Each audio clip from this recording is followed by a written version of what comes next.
हम आचार्य मम्मट विरचित काव्य प्रकाश का अध्ययन कर रहे हैं, जिसके अंतर्गत अलंकारों का अध्ययन कर रहे थे। अभी तक हम लोग जो अलंकार पढ़ चुके हैं, उसमें सबसे रिसेंट हम लोगों ने विभावना अलंकार को देखा। उसका विपरीत एक अलंकार है विशेषोक्ति। आज विशेषोक्ति अलंकार का अध्ययन करेंगे। विशेषोक्ति अलंकार एक अर्थालंकार है।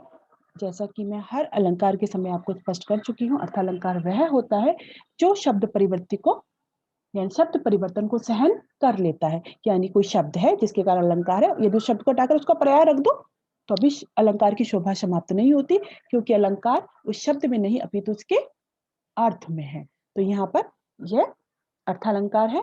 यह विभावना अलंकार का उल्टा है। विभावना अलंकार में क्या होता है? विभावना क्रियाया प्रतिषेधे अपि फल व्यक्तिर्विभावना, ये हम देख चुके हैं। यानी क्रिया है, कारण नहीं है, लेकिन कार्य है। लेकिन विशेषोक्ति इसका उल्टा है। विशेषोक्ति में कारण होता है लेकिन कार्य नहीं होता। कभी कभी क्या होता है कि हम लोग यदि हिंदी से याद रखते हैं तो कंफ्यूजन हो जाता है कि किसमें कार्य किसमें कारण है। तो इसलिए इसको इसकी संस्कृत की पंक्तियों से लक्षण हमेशा से स्मृति पथ पे रखेंगे तो कभी कंफ्यूजन नहीं होगा। तो विभावना याद रखो, क्रिया प्रतिषेधे अपि फल व्यक्तिर विभावना। तो क्रिया प्रतिषेधे अपि, तो वही से समझ में आ जाएगा, अच्छा क्रिया का निषेध है यानी कारण का निषेध है, तो बस फिर उल्टा कर लो। ऐसे विशेषोक्ति अखंडेषु कारणेषु फलावचः, ये क्या कह रहे हैं? अब विशेषोक्ति अलंकार को देखिए। विशेषोक्ति अखंडेषु कारणेषु फलावचः।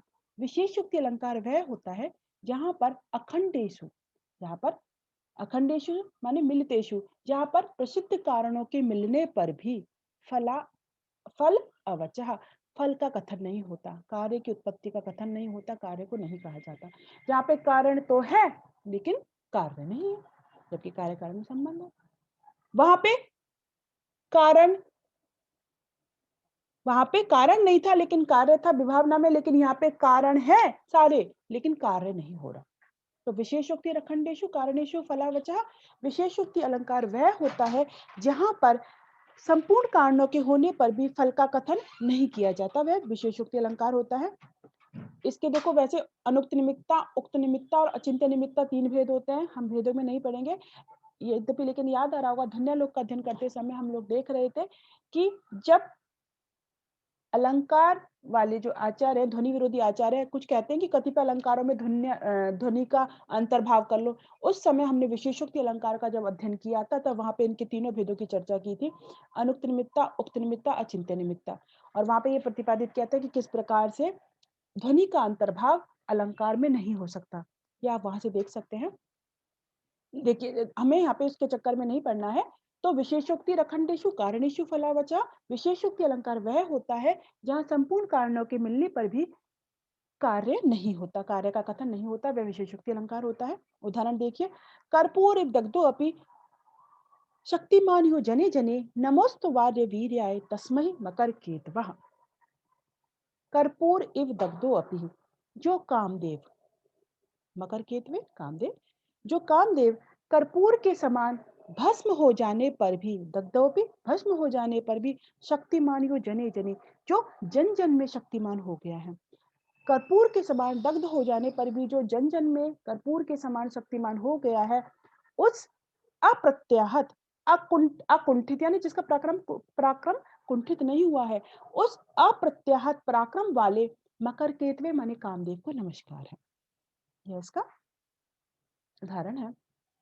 तो देखो क्या कह रहे हैं यहाँ पे, जो दग्ध हो गया है तो उसकी शक्ति का क्षय हो जाना चाहिए था।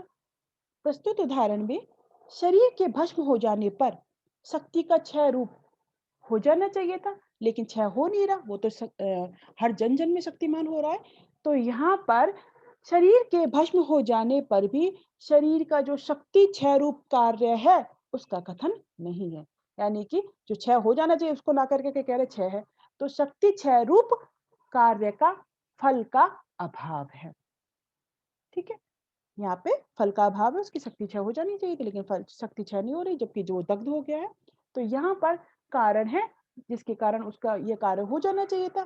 कारण के होने पर भी जो कार्य का कथन नहीं किया गया है वह विशेषोक्ति अलंकार है। इस प्रकार हम देखते हैं विशेषोक्ति अलंकार में कारण होता है लेकिन कार्य नहीं होता, और दोनों में जैसे कि अंतर हम पहले भी कह चुकी हूँ। विभावना विशेषोक्ति में अंतर पूछ लिया जाता है, अत्यंत ही सरल और स्पष्ट अंतर है। विभावना अलंकार वह होता है जहाँ पे कारण नहीं होता, कार्य होता है, और विशेषोक्ति अलंकार वह होता है जहाँ पे कारण होते हैं लेकिन कार्य नहीं होता। तो दोनों में अंतर पूछ लिया जाता है, इसको याद रखेंगे। आज यही समाप्त करते हैं, आगे के अलंकारों का अध्ययन आगे व्याख्यान में देखेंगे।